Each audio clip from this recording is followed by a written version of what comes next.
Hello दोस्तों, नमस्ते, प्रणाम। मैं हूं किरण पटेल, आप सभी का स्वागत करती हूं अपने यूट्यूब चैनल पर। आज मैं एक नाच पर का गीत लेके आई हूं। आप लोग कमेंट में बताना हमारा गीत कैसे लगा।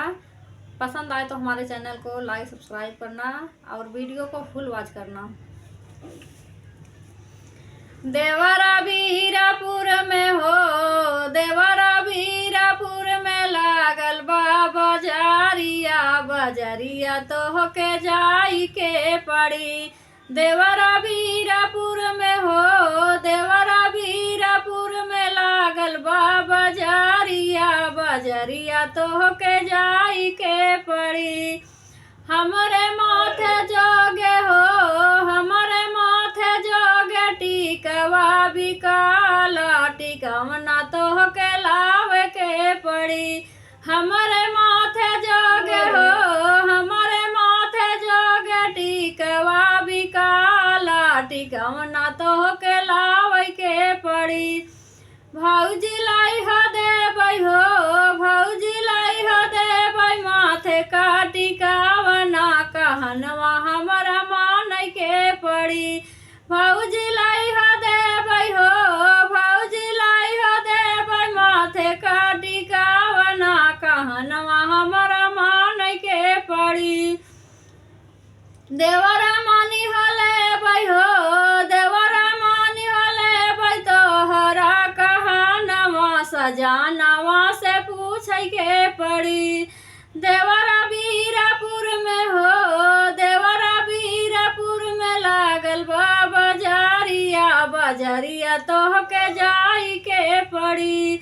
देवरा वीरापुर में हो, देवरा वीरापुर में लागल बा बजारिया, बजरिया तो के जाई के पड़ी।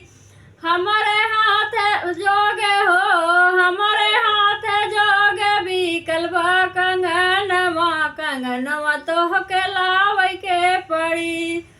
भौजी लाई हो देबै हो, भौजी लाई देबै हाथ काई कंगनवा, कहनवा हमरा मानै के पड़ी।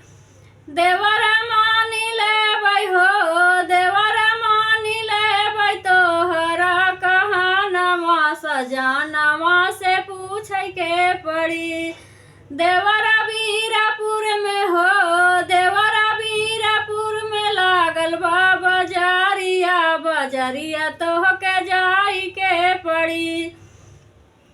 हमरे अंगिया जोगे हो, हमरे अंगिया जोगे चुनरी बिकाई, चुनरिया तो के लावे के पड़ी।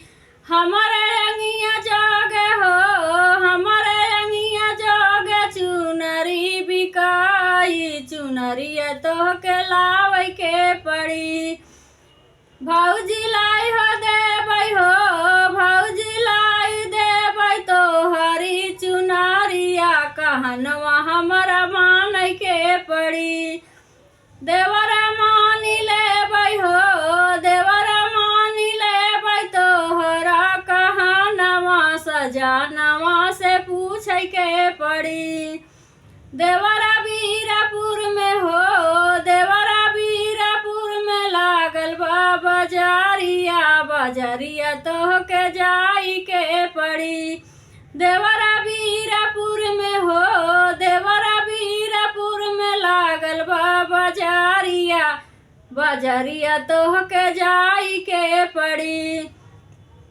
हमरे पौआ जोगे हो, हमरे पौआ जोगे पायला बिकाई, पायलवा तो के लावे के पड़ी। भौजी लाई देबै हो, भौजी लाई देबै पाँव का पायलिया, कहनवा हमरा मानै के पड़ी। देवरा मानी लेबै हो, देवरा मानी लेबै तोहरा कहनवा, सजानवा से पूछै के पड़ी। देवरा मानी लेबै हो, देवरा मानी लेबै तोहरा कहनवा, सजानवा से पूछै के पड़ी।